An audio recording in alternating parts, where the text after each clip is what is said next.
just so they're not showing on the video. Do you need a drink to wash it down? You want some water or anything? No? Okay. I think that's good. Okay, yep, everything's on.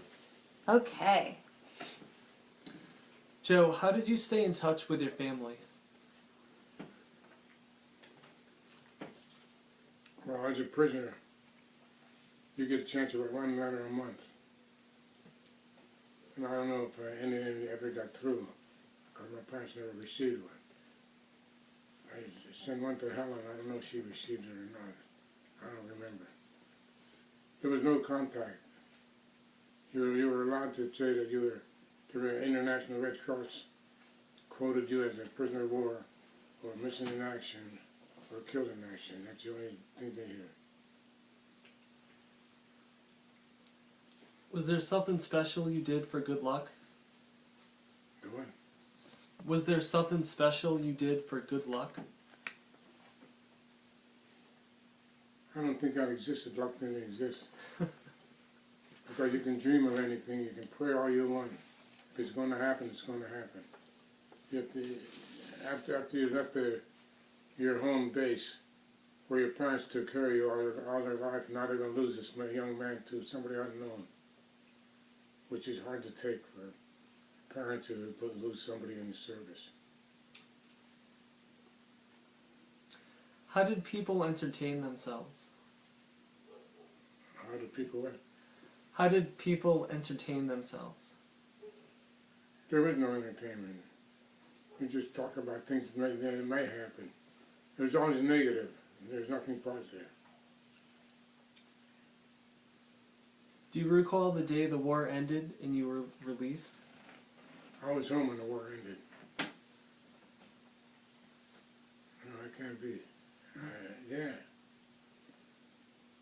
They were still fighting. I don't remember. No, that's right. The Japanese war was over when I was home when the Japanese surrendered. Do you know where you were? Yeah, I know where I was. I was in the car, 1939 Chevy. There were a couple of guys in there hollering and blowing the horns in the car.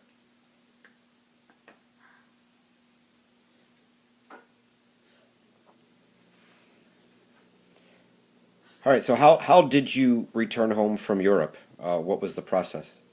That's a good question. After going through what you went through, you don't trust anybody. You're always thinking something's going to happen to you. So they got us to Belgium. We went to a delicing. And you have to strip all your clothes down and throw them away. And stay in the line negative. So you can, they spray you with disinfection. And they get you through, and then they get some clothes at the other end. So there was nurses there trying to take care of you, and they would say, give them anything they want, let them eat anything they want. So we did. We ate everything we could, and everybody got sick. Because your stomach was not used to eating heavy meals. We were always on a liquid diet. Liquid soup, liquid tea, liquid, it was always liquid. So a lot of us got sick, very sick. And then the doctor, head doctor came over to us and said, don't feed them anything. Let the parents take care of them. They'll fatten them up and then they'll send them back to us. So we left Belgium with that attitude and went to Lucky Strike, France, where they're going to send us back home by boat.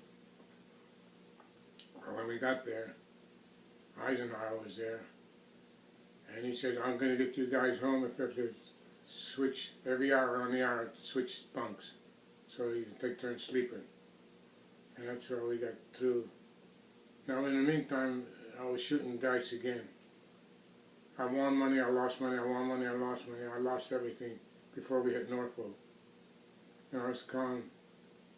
When I got to Norfolk, I got some money again, and I built up my currency again. So how I got from Norfolk to Fort Dix, I don't know, but took a train or took a bus. And there was a guard. letting us go by, and they were telling us, you're going to get interviewed and you're going to be told what to do and what not to do. I said, okay, we were used to that. So when it came to my turn, this young fellow was taking notes. He's giving me notes, and I said, put down that I had malaria in Africa. He didn't write it down. Put down that I was wounded in my leg. Well, the leg now had a scar, so he said, I don't see that, that'll be all right. So they're already giving us a hard time if they're coming back home. So when we got to the point where he wasn't doing anything, I said, give me an officer. So an officer came over and said, put down what this man told you. He's a prisoner of war, and he did this and this and this, and everything he tells you, put it right down. And today, that was the smartest thing I've ever done, because the benefits that the POW get now are a lot better than what they used to be as for a regular armed war. So what happened when you returned home to Ambridge to see your family? I picked Helen on the way down.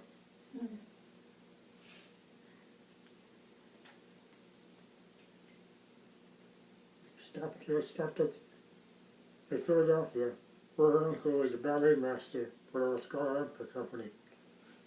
And they were happy to see me. And I remember my duffel bag, I threw it down. He was on the second floor, I threw it down to the first floor. And I said, they were so happy to see me. So we went back, I think we took a cab to go to Germantown. And they're taking Helen home to our home. So when we did get home, we parked the car across the street. No, that wasn't it. Well, Helen was with me. And they picked us up at the train station. Tony picked us up at the train station and took us home. Now, our house was like across the street from one block to another. And my mother was on the porch waiting for me. She looked at me. She didn't believe this guy come back home, because she got so many negative responders. She was in contact with Helen back and forth to go check the hospital to see if I'm in the hospital or this and that. So I get into the house. She grabbed my face. She slapped me in her face. Pulled my hair.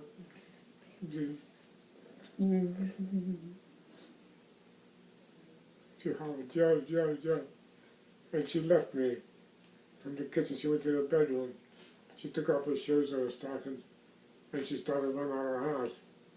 So I told my brother, where's she going? So leave her alone, she's got a duty to do.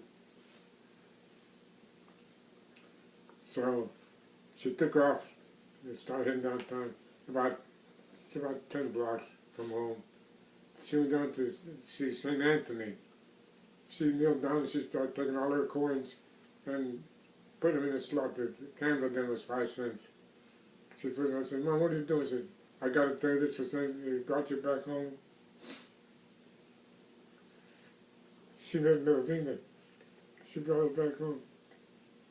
And I said, but don't take all the candles, because somebody else wants to help St. Anthony too. So after that we came home and they had a little party for me. They were happy to see my father had a 5-gallon container of wine he made it. Him and I were going to drink it ourselves. Well, that night the men slept upstairs and the women all slept downstairs, who were from out of town. And my father started asking me some questions, and I got the chills. I got the shakes. So I told Tony, I said, now we had 2 double beds in this one bedroom. I told Tony, get some water and get some blankets and take me to the doctor. So he got all that and took me to the doctor. It must have been 9 o'clock at night to 10 o'clock. Those days they had the doctors at their office in their home. They didn't have no office in the business. And he looked at me, and there was a policeman out there. He said, "This guy's drunk. Lock him up." I said, "This guy is sick. Leave him alone." So I said, we can't handle him because he got a uniform and we can't take any servicemen. I said, "That's okay." My father couldn't help me. He couldn't help me. So Tony said, "I'll take you to Pittsburgh to the hospital there and they'll take care of you." So Tony didn't have a driver's license. They had a car that my uncle gave him the gas tag. And he get so much gas. And Frank was the oldest of the family. Says, "Come on, let's take him." We got to some water, some blankets, put me in a car. And I sat in the front seat, and Frank was in the back seat with the rosaries, saying the rosaries. To get me in time to take care of me. Well, when they reached the Marine Hospital, they took me in there, and they told the guy what happened. He said, "Well, we can't use him because he's not a Marine." So my brother got mad and he said, "Look, if you don't want him, he don't want him, we don't want him either." And they walked out and left me there, left me in the hallway. Well, the next day they took me out of there, and they took me to Dijon Hospital. And they put me in quarantine because I was the first guy probably back from malaria. So they put me back in quarantine. And after 3 days of liquid and washing me out, I was out in the field playing horseshoes with the nurses when Helen and my father arrived. So they kept me there for a while, and then they discharged me, and I went back home. And we secretly got engaged. We didn't tell anybody. We just went down, bought the engagement ring, and we surprised everybody that day. Aww.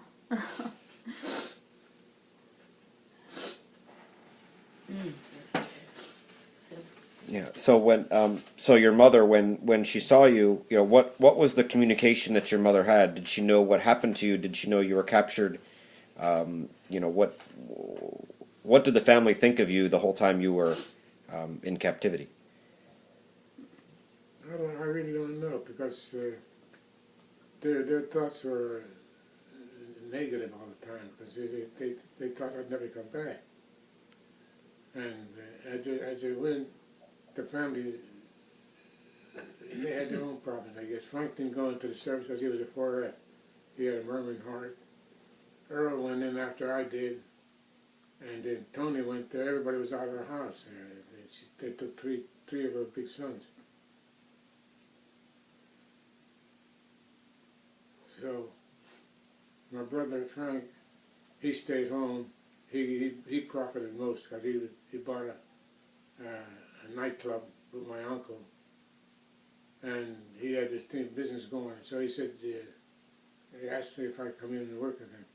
I said, "Frank, I said, I can't drink, I can't smoke, and I'm not going to get into the liquor business." So I said, "I'm just going to relax for a while before I know what I'm doing." So as time went by, I heard from sources that you take that uniform off and you're nobody, which was the truth. You feel that you did something wrong. You're a prisoner of war. You gave up too early. Well, anybody that hasn't been in the service doesn't understand it. You're up in the front line to give up your life. And we were too young to realize that. So as the day went by, I was probably the first serviceman coming home from the service. And they were looking at you as if you're a criminal. It was bad thoughts. Then there was some good thoughts that turned around. Yeah. So you were awarded a bunch of medals. So can you share some of those with us? Well, the most important ones is a Purple Heart. To me, it's Purple Heart and a POW. The rest are European ribbons. The Bronze Star. These were mostly in the replacement center camps where I visited. PFC, the 191st Tank Battalion.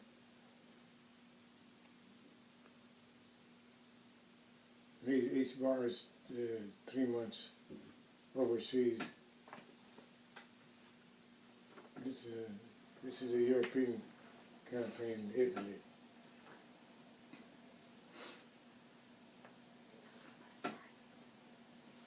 Yeah. They're nice to look at now, but they were hard to behind. No matter where you were, you could be in the front line or in the back line, you're in trouble. As long as you wear that uniform, you're in trouble over there because they didn't believe in us. Now, what about your hat? Tell us about your hat. The hat resembles the same thing as these ribbons over here, only they're smaller ones.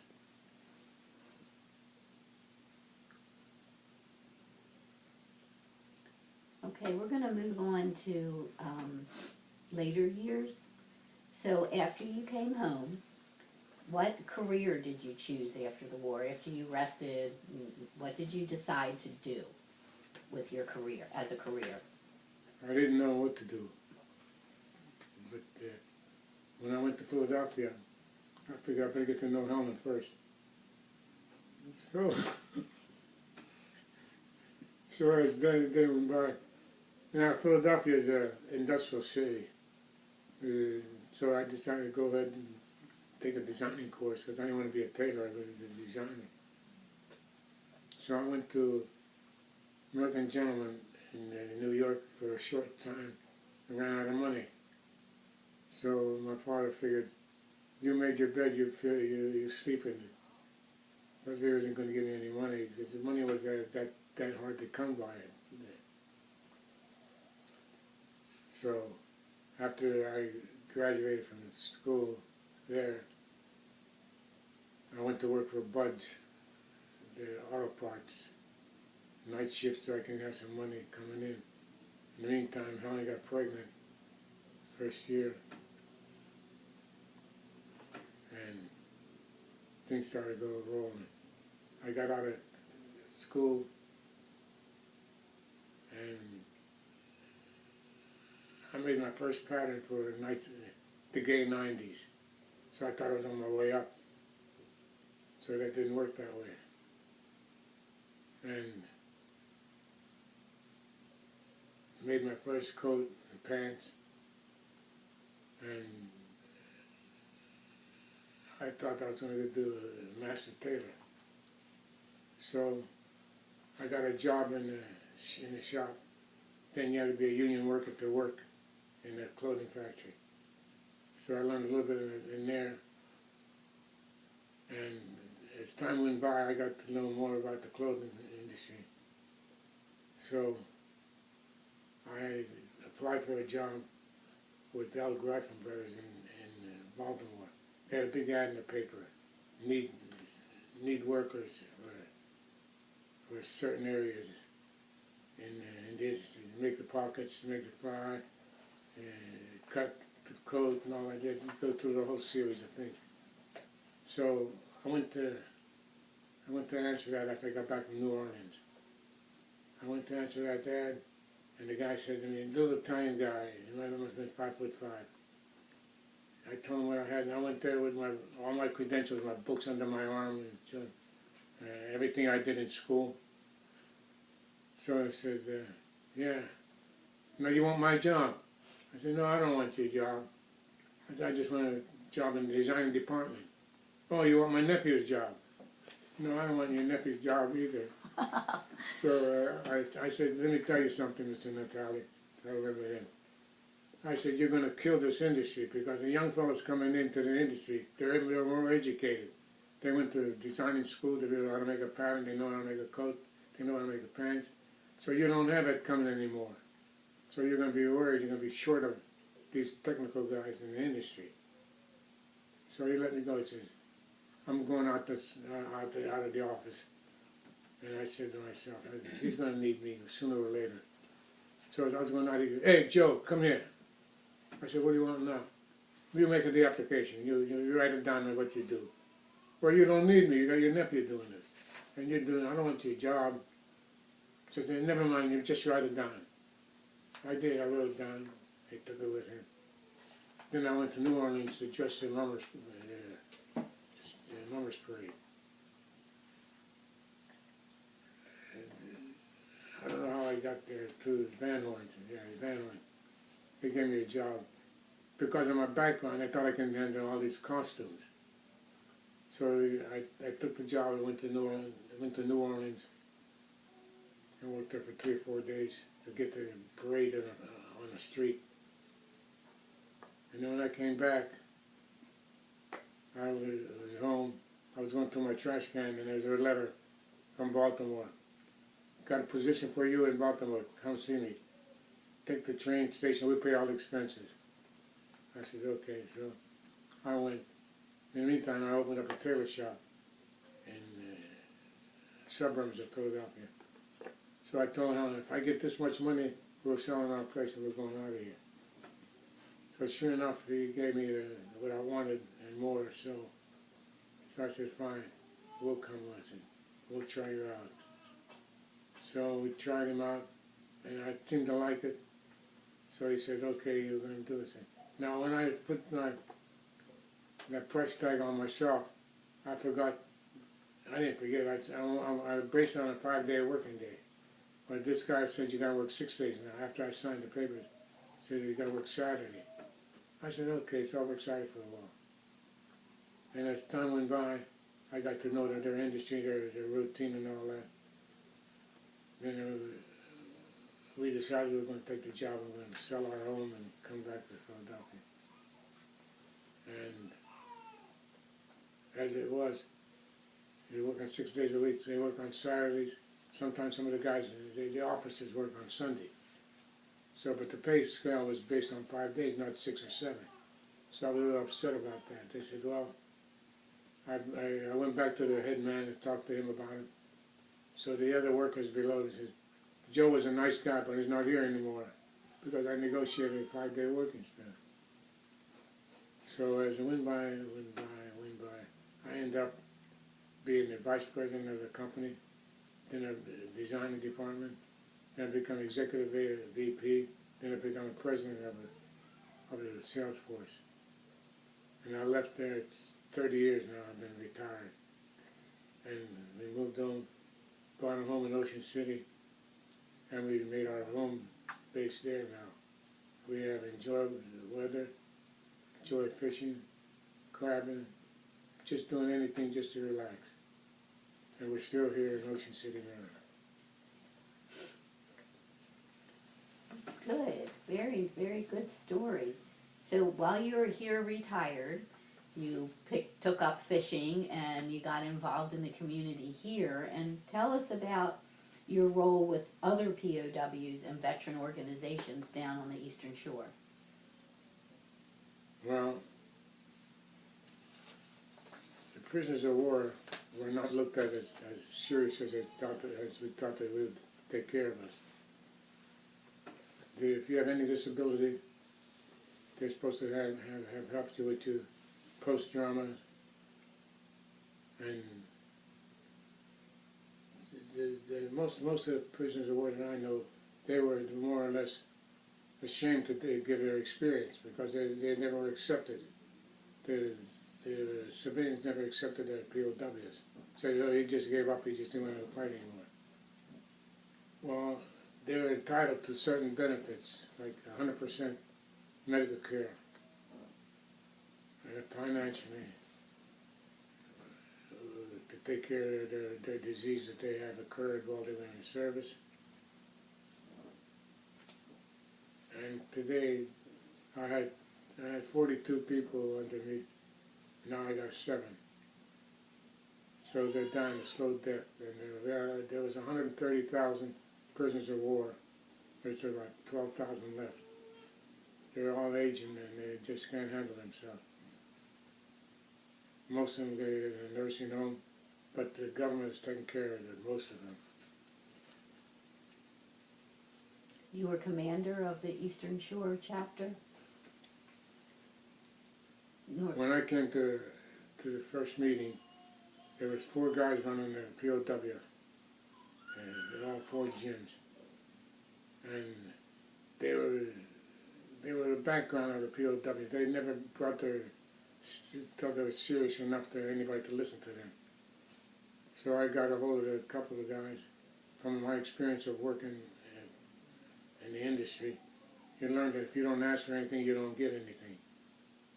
regardless how proud these guys were. They were proud of what they did. They were proud of what they had. So they said, we don't want to do this. So I got a hold of the National Service Officer and I told him, I said, you people say you're going to help us. You don't help nobody but yourself. You've got a job to do it. You got a job because we're POWs. Otherwise you wouldn't have a job.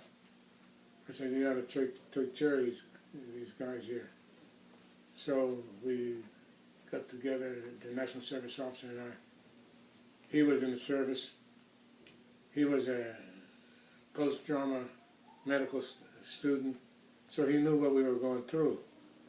So he would come to Salisbury to interview us, and we listened to each other of our problems, and then he categorized it to a certain degree where we should have some benefits entitled to us. So this Paul was his name, helped us a lot getting started. He really was for the surgery. And today, most of the men that's left are still worried about the post-traumas and the wounds that they occurred. And I said, this is something you'll never, never, never forget. Well, that was some story and some experiences. And well, we've been asking you questions all morning. Is there anything else that you would like to, that we didn't cover in our questions? Is there anything you would like to add? Really, no, there's nothing that I could add to it. This is a great country. It was well doing my part of it, what good I did and what bad I did. I enjoyed every bit of it. And today I'm being taken care of by our, we call him Uncle Sam. Like I said, if you ask for it, and you'll get it. But you have to ask for it. Your wife can't ask for it. Your father can't ask for it, but you have to ask for help. And I would say, do the best you can with what life you got left, and enjoy it, because life is very precious, and it doesn't come free. Yeah. Well, thank you so much. I want to call you Pop Pop because you're my Pop Pop. But thank you, Joe, for doing this with all of us and sharing your stories. And I know it's not easy. It's very emotional, and you went through some very difficult times that many people on this earth will never experience. And we're happy that you're sharing it with us, and really appreciate you being able to do that and willing to do that. So thank you. And we love you. Yeah, we're all here to support you, and we all love you. All right.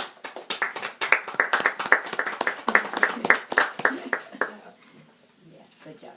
This was hard for me. I know, Pop, but you did a good job. Yeah.